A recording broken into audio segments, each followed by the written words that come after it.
Hello friends, आज की video में हम बात करेंगे last 15 days strategy to crack MPTET exam वर्ग 3। आपका वर्ग 3 का एग्जाम एमपीटीईटी का प्राइमरी स्तर पर होता है, जिसमें आप कक्षा 1 से 5 तक के टीचर बनाए जाते हैं। आज उसके बारे में हम बात करेंगे। नेक्स्ट मंथ आपका एग्जाम है दोस्तों, और हम आज स्ट्रेटजी डिस्कस करने वाले हैं। तो चलिए शुरू करते हैं आज का वीडियो। सबसे पहले दोस्तों हमें क्या करना है, अगर अभी तक आप लोगों ने प्रीवियस ईयर क्वेश्चंस नहीं लगाए हैं तो आप सबसे पहले एक काम करें, प्रीवियस ईयर क्वेश्चंस लगा लें दोस्तों। उससे आपको बहुत ज़्यादा बेनिफिट होगा। एक तो आपको एग्ज़ाम के पैटर्न का पता चल जाएगा, और साथ में जो सबसे इम्पोर्टेंट चीज़ आपको पता चलेगी वह है आपकी वीकनेस। दोस्तों जब आप प्रैक्टिस सेट पेपर लगाएंगे या प्रीवियस ईयर क्वेश्चंस लगाएंगे तो आपको पता चल जाएगा कि कौन कौन से टॉपिक्स में आपके क्वेश्चंस गलत हो रहे हैं, कौन कौन से सब्जेक्ट आपके वीक हैं। जिस भी सब्जेक्ट में आपके दोस्तों कम नंबर आएंगे, जिसमें अभी आपके 15 नंबर आ रहे हैं या 15 से कम नंबर आ रहे हैं, तो आप समझ जाइए कि वह सब्जेक्ट आपका वीक है। तो अभी भी टाइम है, आप उस सब्जेक्ट्स को कवर कर लेंगे, उन टॉपिक्स को अभी बुक से सही कर लेंगे। दूसरी चीज़ प्रीवियस ईयर क्वेश्चंस को लगाने से आपको बेनिफिट होगा, वह है आपका टाइम मैनेजमेंट। टाइम मैनेजमेंट सबसे बड़ी चीज़ होती है। अगर आप एग्जाम में टाइम मैनेजमेंट अच्छे से कर लेते हैं दोस्तों, तो आपके सारे क्वेश्चंस राइट टाइम पर कंप्लीट हो जाते हैं। और जब आप घर पर प्रीवियस ईयर क्वेश्चंस लगाते हैं तो आपको पता चल जाता है कि कौन से सब्जेक्ट में आपको ज़्यादा टाइम लगता है और कौन से सब्जेक्ट में कम। उसी के हिसाब से आप अपनी स्ट्रेटजी बना सकते हैं एग्ज़ाम में कि कौन से सब्जेक्ट आपको पहले करने हैं और कौन से बाद में। तो सबसे पहले आप याद रखें, प्रीवियस ईयर क्वेश्चंस नहीं लगाए हैं तो आप लगा लें। अब हम बात करते हैं सब्जेक्ट स्पेसिफिक, अलग अलग सब्जेक्ट के बारे में, उनकी तैयारी कैसे करनी है। सबसे पहले हम बात करेंगे child development and pedagogy, child development and psychology, बाल विकास एवं मनोविज्ञान। अब आपके पास वक्त नहीं बचा है कि आप डिटेल रीडिंग करें। एक एक चैप्टर अब आप पढ़ नहीं सकते हैं क्योंकि इतना समय नहीं बचा है दोस्तों।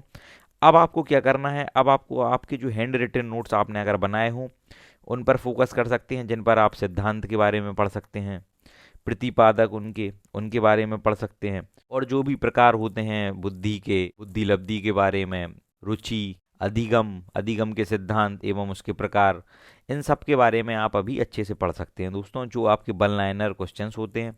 साथ ही साथ आप एमसीक्यूज़ की प्रैक्टिस भी कर सकते हैं। एमसीक्यू की प्रैक्टिस करने के दो तरीके हैं, या तो आप जो ऑनलाइन ऐप्स होते हैं उन्हें डाउनलोड कर सकते हैं जो फ्री होते हैं प्रैक्टिस क्वेश्चंस के लिए। दूसरा ऑप्शन है आप ऑफलाइन मोड में जो भी प्रैक्टिस पेपर्स आते हैं उनसे आप क्वेश्चंस प्रैक्टिस कर सकते हैं।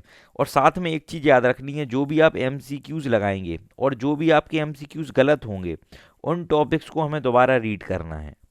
उससे क्या होगा, जो भी क्वेश्चंस गलत हो रहे होंगे वह एग्जाम में आपके ठीक हो जाएंगे। अब हम बात करते हैं दूसरे सब्जेक्ट पर, वह है आपका Hindi. I hope language one में आप लोगों ने हिंदी चूज़ करी होगी। सबसे पहले आपको हिंदी के प्रीवियस ईयर क्वेश्चंस लगाने हैं, उससे हमें पता चल जाएगा कि कौन कौन से क्वेश्चंस और कौन कौन से टॉपिक्स बार बार रिपीटेडली एग्जाम में पूछे जाते हैं, उनको हम प्रैक्टिस कर लेंगे। उसके बाद दूसरी चीज़, जो भी प्रीवियस ईयर क्वेश्चंस लगाने पर आपके क्वेश्चंस गलत होंगे उन टॉपिक्स को दोबारा आप अच्छे से रिवाइज करेंगे, उनका रिवीजन करेंगे, जो भी उनमें डाउट्स है वह आप क्लियर कर लेंगे।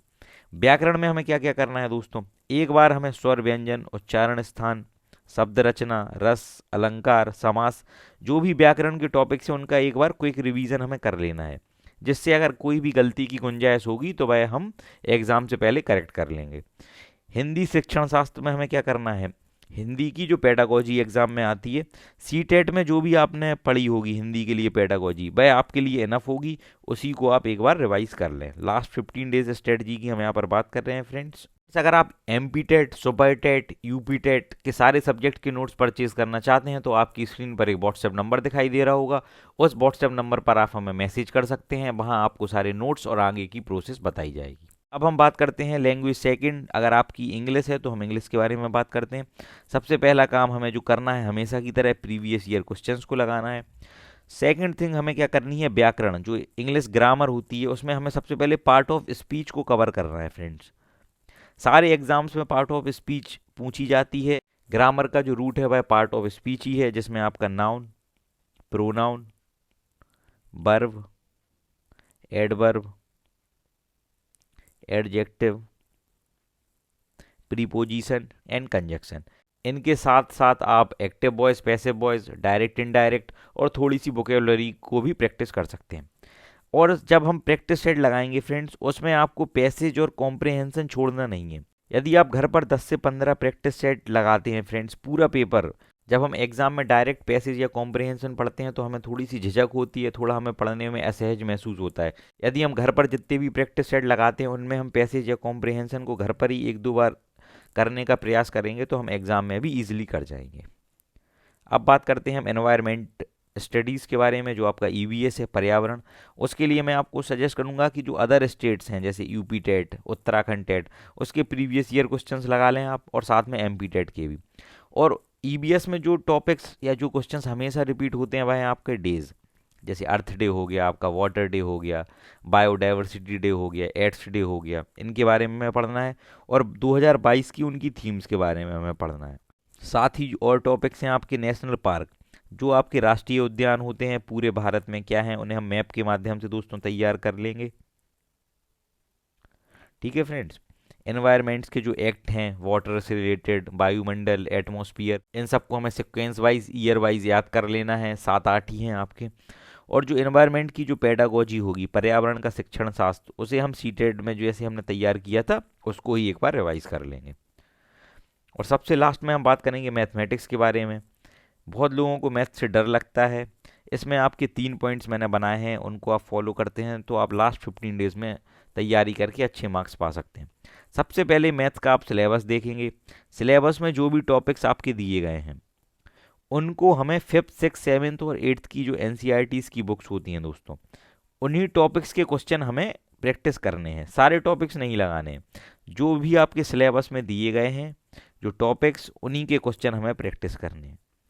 उसके बाद हम प्रीवियस ईयर क्वेश्चंस को लगा लेंगे, एमपी टेट के और यूपी टेट के प्राइमरी लेवल के, कक्षा 1 से 5 वाले जो एग्ज़ाम होता है आपका। इन दोनों काम को जब आप कर लेंगे तो लास्ट में आप प्रैक्टिस सेट्स घर पर लगाएंगे और मैथ्स के क्वेश्चन भी उसी में आपके समाहित हो जाएंगे। अब बात करते हैं दोस्तों लास्ट में क्या करना है हमें।